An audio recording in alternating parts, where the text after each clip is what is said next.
You're listening to Decisive Point.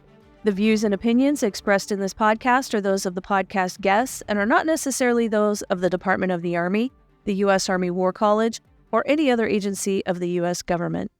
I'm speaking with Dr. Bettina Renz today, author of Was the Russian Invasion of Ukraine a Failure of Western Deterrence?, which was published in the winter 2023-24 issue of Parameters.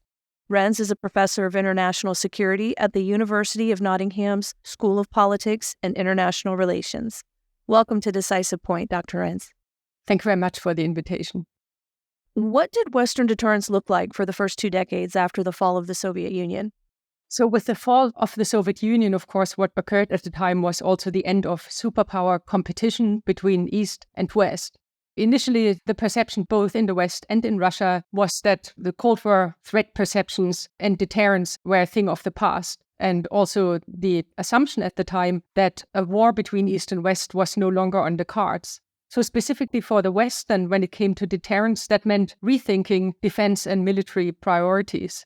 For the US specifically, there was a move towards reorganizing the military along the so-called two-war standard. So no longer having a specific enemy in mind, as the US did during the Cold War with the Soviet Union, but basically estimating military power and deterrence posture on the need to maintain the capability to deal with two regional conflicts at the same time.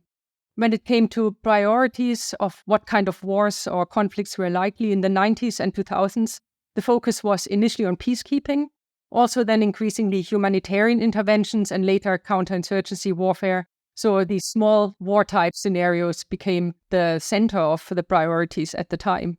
Of course, throughout those years, also a nuclear deterrent was maintained, both in the West and also in Russia. In the West, specifically for much of the 1990s and the 2000s, there was no longer a sense that Russia was an actor that needed to be deterred or that posed a significant threat to the West. In Russia, too, during the early 90s at least, there were similar views. So it was kind of a honeymoon period, expectations that Russia would increasingly move closer to the West, become a democracy, and so on. So they disarmed, they cut their military forces significantly from what they had during the Cold War. But, and this is something the West didn't pay enough attention to with hindsight, the rhetoric and military ambitions in Russia already changed towards the mid-1990s, in fact. So there were ambitions to rebuild significant conventional deterrent, already apparent in the 1993 Russian military doctrine, for example.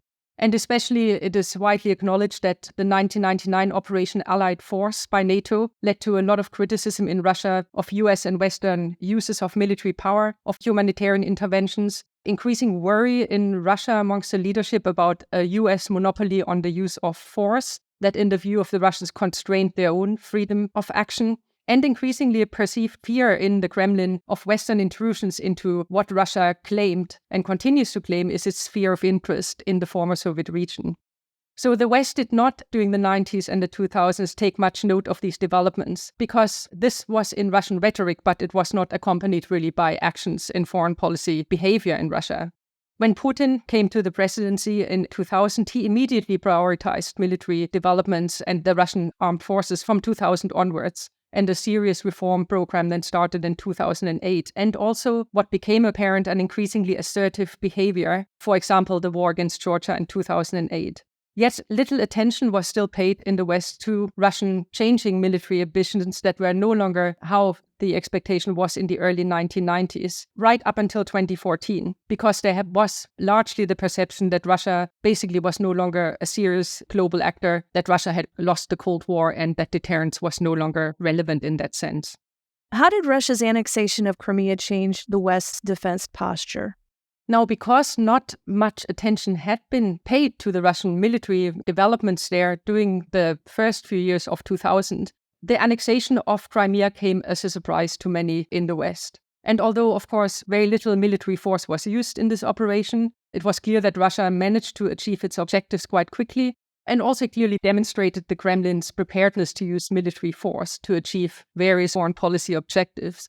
So in a way, I would say that almost led to kind of a panic amongst the Western policy-making establishment that important developments in Russia had been overlooked. And Russia again started to be seen as a threat that needed deterrence. So looking at it again through a Cold War lens. And this then led to a reorientation of thinking about deterrence in the West and also within NATO, of course.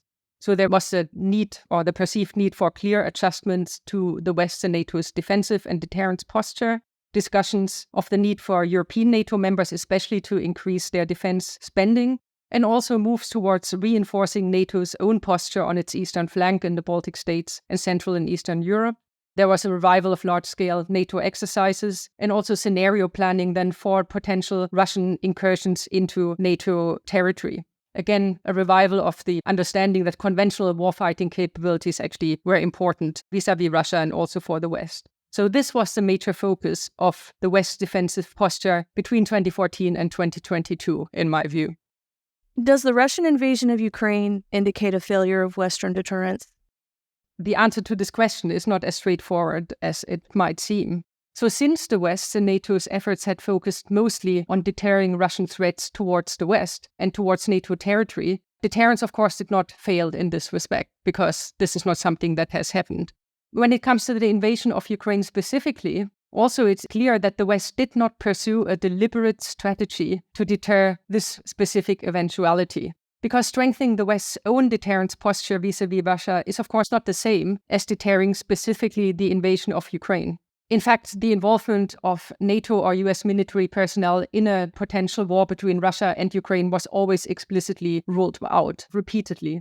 Of course, the US and NATO also gave Ukraine significant military assistance after 2014, the so-called Comprehensive Assistance Package for Military Reforms. However, this package was aimed at helping Ukraine to help itself first of all, to help Ukraine improve its own deterrence posture vis-à-vis Russia. And the focus of this assistance was on long-term democratic developments, wider security sector reforms, anti-corruption work, and so on. But it was not aimed at quickly helping Ukraine to build real capacity to fight Russia in an imminent war.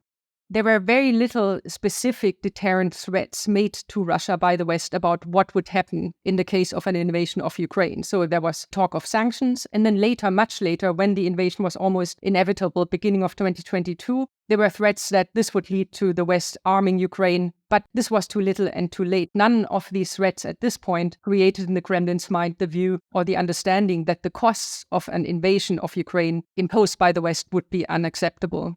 So from this point of view, then, the invasion of Ukraine was not really a failure of Western deterrence because no deliberate strategy for deterring an invasion was ever pursued.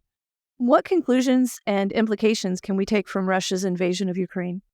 Of course, the big question is, Russia was not deterred from invading Ukraine. Can Russia be deterred in the future? And I think this requires, in order to come to a better thinking about how to deter Russia, we need more nuanced thinking in the West about what it means in our mind to deter Russia in the first place. So it is not enough. It is too simplistic just to ask if Russia can be deterred, full stop. Instead, what really should be considered going forward is what specifically the West wants to deter Russia from doing and in what circumstances. Russian foreign policy objectives, of course, include competition with the West and with the US, and also the reassertion of Russia's great power status is very central to Russian objectives. But having said this, the Kremlin's foreign policy objectives are not limited to this and are actually, in fact, much more complex. So this means that a credible Western deterrent intended to dissuade the Kremlin from attacking NATO territory will not deter the Kremlin from using military force in other contexts necessarily, as we have seen in Ukraine. And this is no matter how the West's deterrence posture actually is. So as long as there is a belief that deterrence works, there's no reason really to think that Russia cannot be deterred. But deterrence needs to be based on a nuanced understanding of Russian foreign policy priorities and defense thinking. And it cannot be based on simplistic Cold War analogies. Listeners, you can find the article at press.armywarcollege.edu/parameters. Look for Volume 53, Issue 4. Dr. Renz, it was a pleasure speaking with you today. Thank you for joining me. Thank you very much.